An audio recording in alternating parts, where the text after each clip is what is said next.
Sayın Başkan, Excellency President of UNGA, Excellencies Heads of State and Government, Distinguished Secretary General, distinguished delegation members, on behalf of myself and my nation, I greet you all with most heartfelt feelings.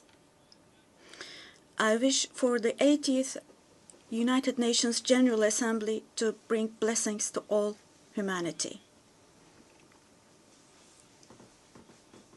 I am deeply honored to address you once again from this podium, which represents the collective conscience of humanity.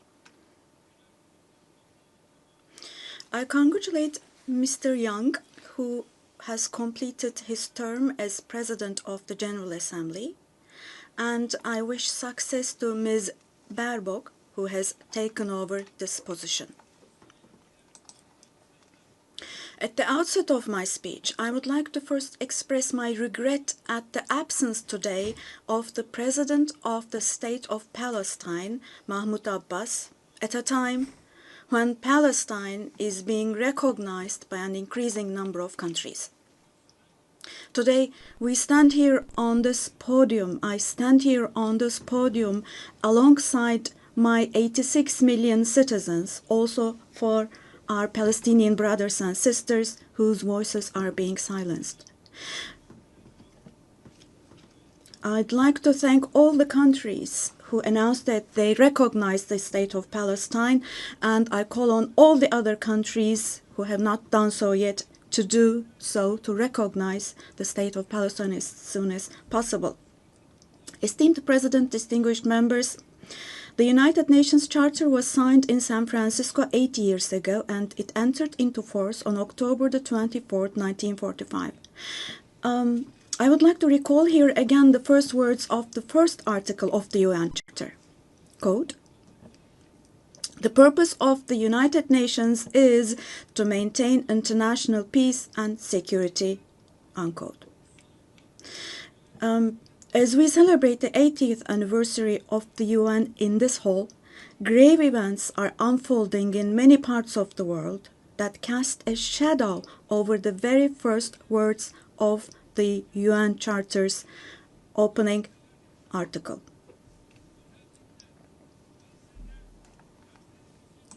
Particularly in Gaza, right before our very eyes, genocide has been going on for over 700 days now. Even as we gather here, as we speak now, Israel is currently massacring civilians in Gaza. The number of civilian casualties in Gaza has surpassed 65,000.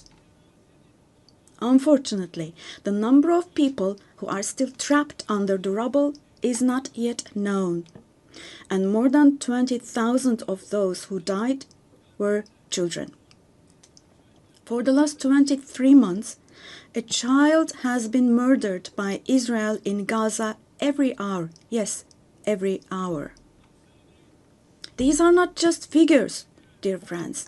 All of these, each one of these is a person, a human being, innocent people. People are now being killed not with weapons, but with the weapon of starvation. In the 21st century, under the gaze of the civilized world, 428 people died of starvation. Out of those 428, 146 were children, and this number is increasing every day. Now, I will show you a photo, which is a picture from daily life in Gaza. The first photo, as you see, these are people.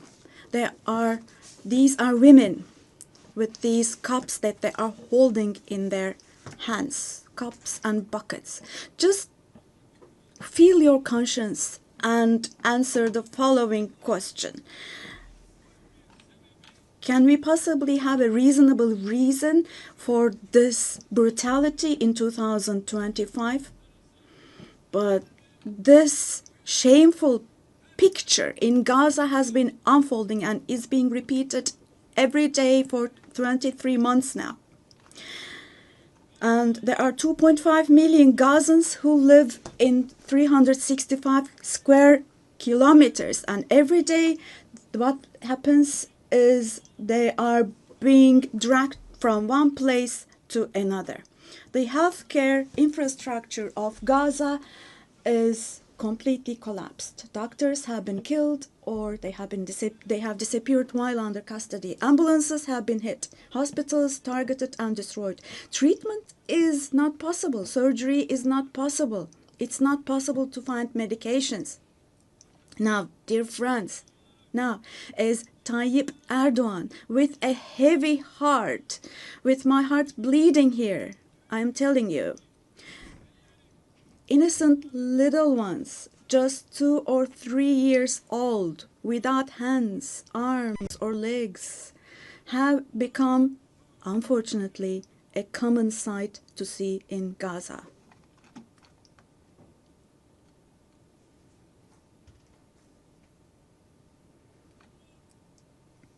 This one. What kind of a human conscience can possibly bear this?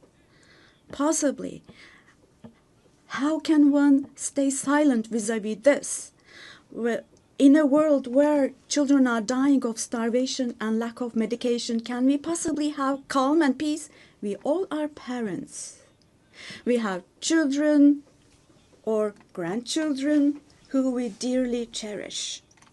Here, say in America or in Europe, anywhere in the world, when a small rose thorn hurts a child's hand, the hearts of parents break. But in Gaza, children's hands, arms, and legs are being amputated without anesthesia. Now, I'm extremely sorry to say, but this represents the lowest point of humanity.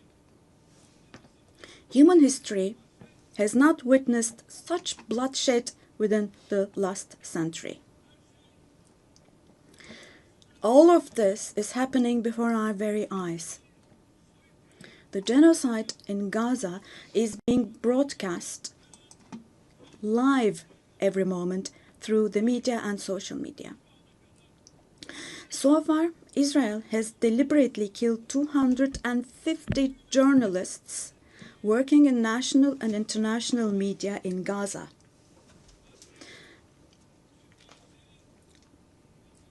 And they have closed all the entrance into Gaza, but they still have not been able to cover up the genocide.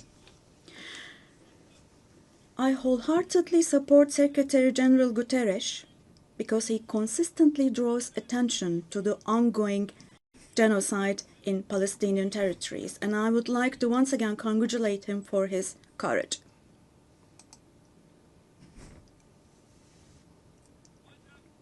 But the United Nations has not even been able to protect its own personnel in Gaza, unfortunately. In Gaza, 500 people rushing to help others have been killed. Out of those 500, 326 were UN staff members. Esteemed President, distinguished members, now, genocide, like the Holocaust, is a shameful concept which refers to the mass extermination of people. It's a barbaric concept. But today, it's not only people who are being killed in Gaza, mind you. Animals are being targeted and killed in Gaza. In Gaza, agricultural land, gardens, trees, grass, century-old olive trees are being destroyed. In Gaza, water supplies are being destroyed and polluted. Buildings, homes, libraries, hospitals, schools, mosques, churches, and historical structures in Gaza are being deliberately destroyed. The soil of Gaza is being rendered useless for humans, for animals, and for plants. So, Now, let me show you yet another photo. And let me ask you here. Look at this photo. What could this photo here possibly have to do with security concerns? This is being against life, don't you think? Let me state this openly from this podium. There is no war in Gaza. We cannot possibly talk about the presence of two sides in Gaza.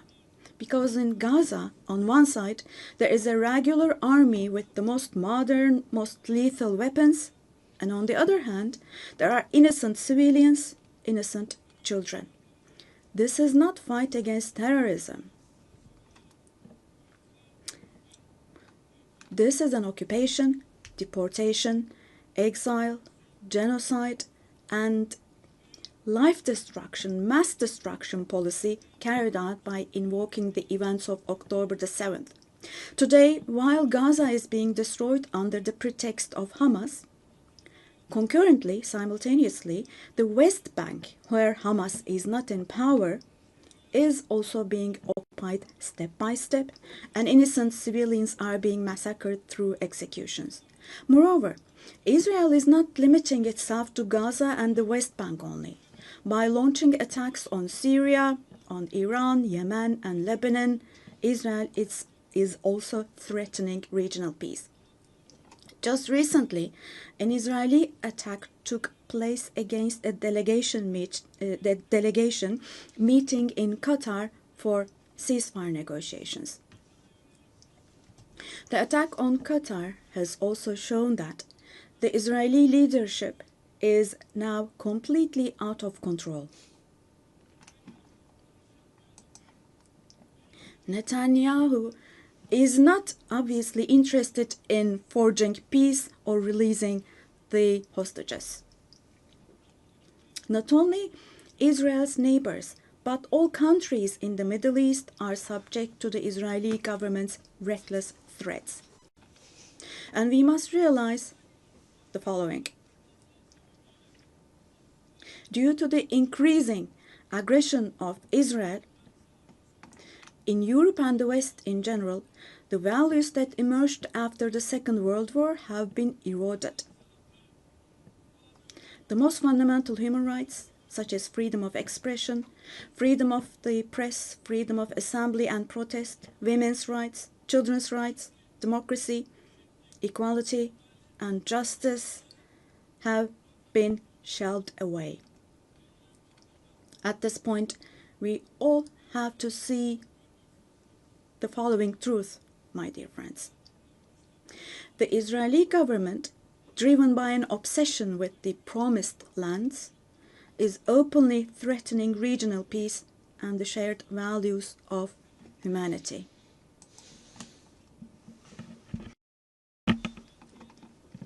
Three celestial religions. Jerusalem hosts all three celestial religions, and a common inherited holy place, Al-Quds, is holy for all three religions. This madness disturbs conscientious Jews. It fuels anti-Semitism around the world. We cannot continue with this madness anymore.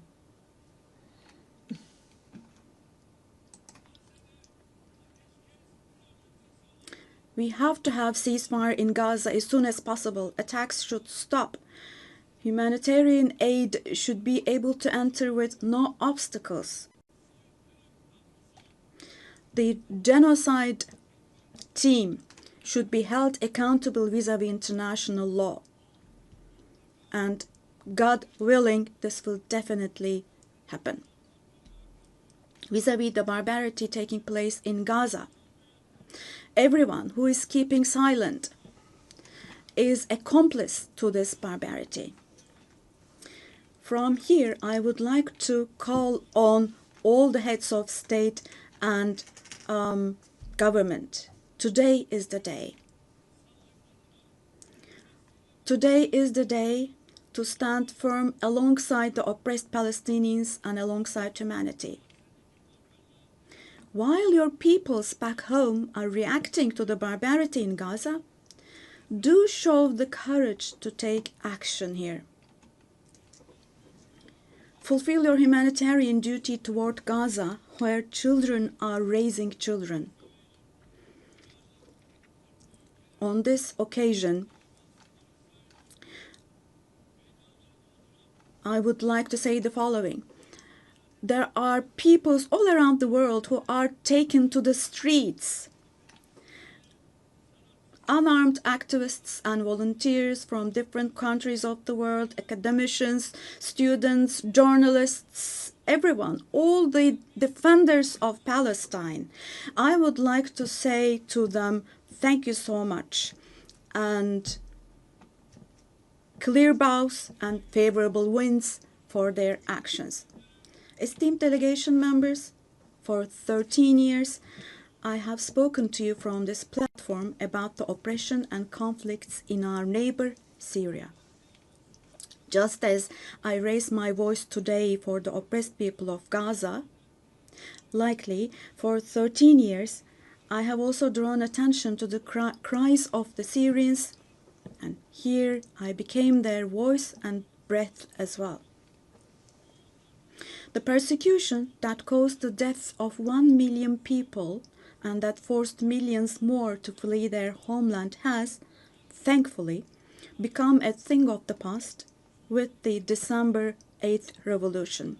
Our Syrian brothers and sisters opened the doors to a new period as of December the 8th. I believe that the people of Syria who fought against a bloodthirsty regime will also be able to carry the victory they achieved at great cost to its rightful place, God willing. We'll support with all our means the vision of a one and unified Syria with no forms of terrorism, especially ISIS, being present. A free Syria where security is established is what we want. As stability takes root in Syria, the winners for sure will be all the neighboring countries, our entire region, along with Syrians. And the brotherly countries in the Gulf. I would like to thank them for their contributions for Syria to recuperate. All the regional and international actors who share the same principles with us, God willing, we will continue with our cooperation with all those actors in the same manner. Esteemed friends, we hope that the nuclear issue with our neighbor Iran will be resolved through diplomacy as soon as possible. It should not be forgotten that our region cannot tolerate yet another crisis. Meanwhile, the stability, security, and prosperity of our neighbor Iraq are extremely important for the well-being of our region. In this regard, we attach great importance to strategic moves based on stability and prosperity, such as the Development Path Project. In the north, we are hosting with great enthusiasm the Istanbul process between Russia and Ukraine, both of which are our neighbors. Through direct talks, we facilitated the exchange of several prisoners and corpses, and we worked to identify the modalities of peace negotiations between the parties. Don't forget, there is no winner of war and no losers of a just peace. So with this motto in mind, in the coming days also, we will continue to work hard for a peaceful ceasefire. Meanwhile, we have encouraged the parties from the very beginning to establish peace between Azerbaijan and Armenia. We are pleased that steps were taken on August the 8th, steps that will enable the establishment of lasting peace between the two countries. I would like to once again congratulate the President of Azerbaijan, Ilham Aliyev, the Prime Minister of Armenia, Nikol Pashinyan, and the American President Donald Trump, who contributed to this process, and I would like to congratulate them. On this occasion, I would also like to state that the normalization process between our country and Armenia is progressing as planned. Within the scope of the Ankara process, which is another of our mediation activities, we continue our efforts to resolve the conflict between Somalia and Ethiopia. I hope that the parties will successfully conclude this genuine initiative as soon as possible. Distinguished delegation members, we have been implementing the Montreux Convention, which guarantees security in the Black Sea. And we have been implementing this convention impartially and to the letter for exactly 89 years now. We want to see the Aegean Sea and the Eastern Mediterranean as a basin